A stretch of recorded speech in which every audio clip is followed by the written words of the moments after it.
Not all of the beautiful and historic aircraft you have or will have seen in the museum came to the Hiller Museum in such pristine condition. Many donations and/or loans needed little touch-up or repair, and some were even flown onto the airport in their delivery.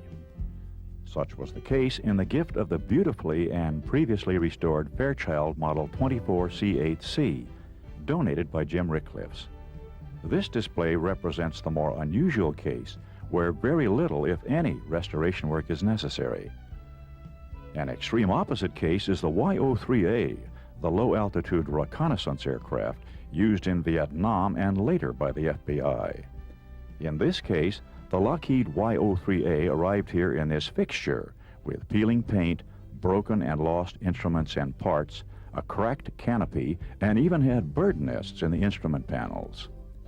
It took the YO-3A restoration team working here in the restoration shop almost 6 months to turn the aircraft into what is now presented in the museum gallery.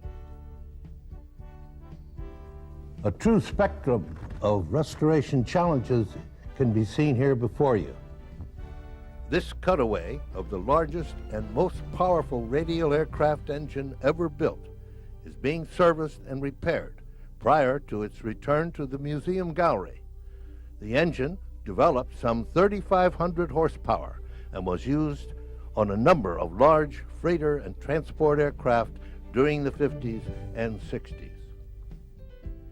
Here is a recently gifted aerobatics aircraft called a Pitts Special.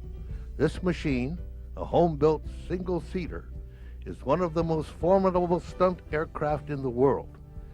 Its engine has been removed to reduce weight, and it will soon join other display aircraft hanging in the museum gallery.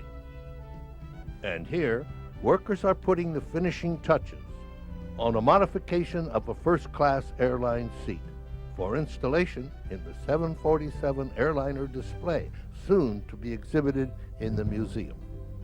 Here we see one of those seats being loaded into the 747 airliner. This great aircraft, flown for some 30 years by British Airways, accumulated about 100,000 hours of flight time, covering some 45 million miles, the equivalent of 1,800 times around the world. Soon, visitors will be able to experience a simulated takeoff for a flight to Paris and receive a hands-on briefing on the flight deck. In the upcoming weeks and months, restoration team volunteers will continue the highly skilled activity required to restore, modify, and maintain the many all too valuable assets and donations that give life to such a unique aviation facility.